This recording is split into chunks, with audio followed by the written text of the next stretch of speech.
to 5.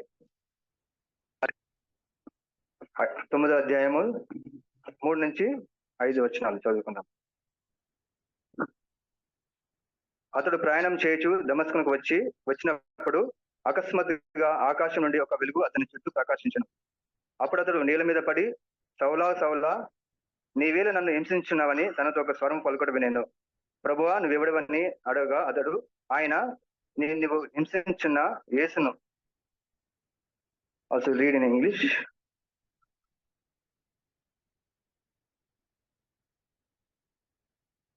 As he traveling, it happened that he was approaching Damascus, and suddenly a light from heaven flashed around him, and he fell to the ground and heard a voice saying to him, Saul, Saul, why are you persecuting me?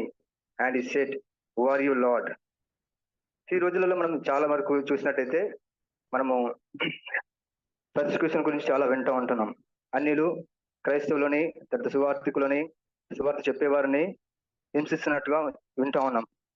ఇది జరుగుతున్న ఆది సంఘం నుంచి నేటికి కూడా జరుగుతున్న సంగతే కదండి. ఆది నుంచి నేటి వరకు జరుగుతున్న సంగతే.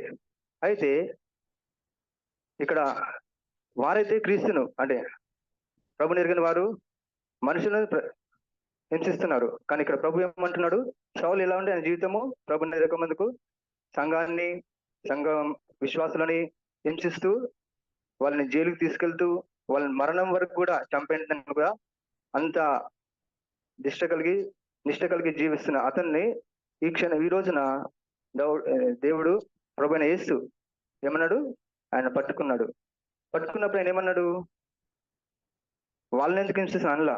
ఏమన్నాడు, why are you persecuting me? That means what is saying, when you touch a believer or his child, that you are touching the God who gave his life to us. నువ్వు ఎవరైతే విశ్వాసులని, ఆయన రక్తం చేత కడగబడిన బిడ్డలను నువ్వు ముడుతున్నావంటే ఎవరిని ముట్టినట్టు? మన ప్రభుని ముట్టినట్టు గమనించుతాము. మన తర్వాత మనము అయితే ఇది సహజంగా అన్ని జనులు జరిగే సంగతి. అయితే ఆయన రక్తం చేత కడగబడిన మనము, ఆయన రక్తం చేత విమోచింపబడిన మనము, విశ్వాసంగా పిలువబడుతున్న మనము కూడా మనం గృహాల్లో హింసిస్తూ ఉంటాం.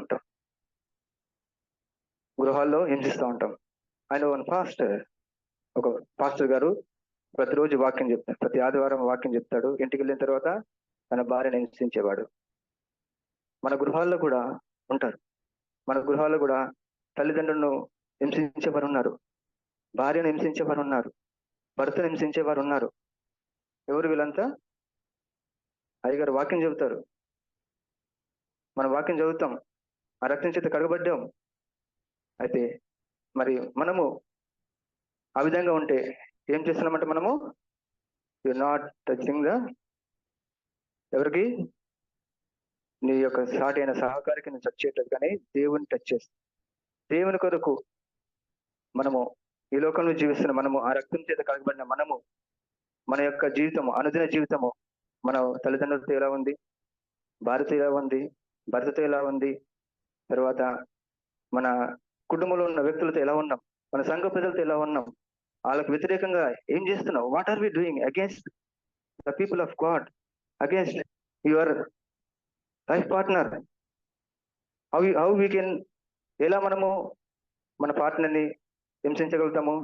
The way we talk, the way we behaviour, మనం వారితో మాట్లాడే విధానము, వారితో సంభాషించే విధానము, వాటిలో కూడా మనము వారిని హింసించవచ్చు. సో ఆయన పేరిట క్రీస్తుకు చెందిన వారిని హింసించడం అంటే క్రీస్తుని హింసించడమే. వారికి వ్యతిరేకంగా లేక వారి కోసం మనం జరిగించేది ఏదైనా ఆయన వ్యతిరేకంగా ఆయన కోసం జరిగిస్తున్నాం అన్నమాట. If you are doing anything against for child of God, that means you are doing against Lord Jesus.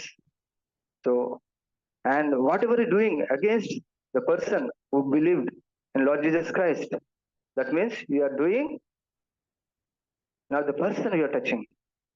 You are touching the Lord Jesus Christ. Remember, in this area we all fail. Many times we fail.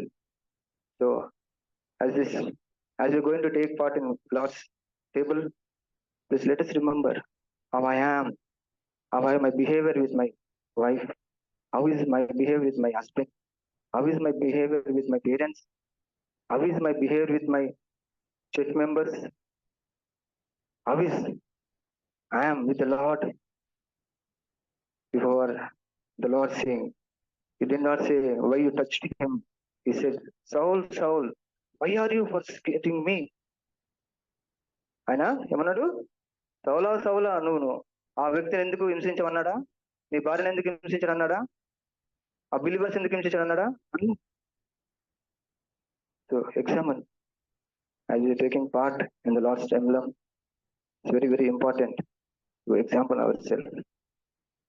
If you are touching anyone, remember, you are touching, when you are touching a child of God, you are touching a God who paid the price for you and me. నీ కొరకు నా కొరకు రక్తం కార్చిన ఆ ప్రభువుని touch చేస్తున్నావు, ఆ ప్రభువును అంటున్నావు అనే విషయాన్ని మర్చిపోకండి దయచేసి.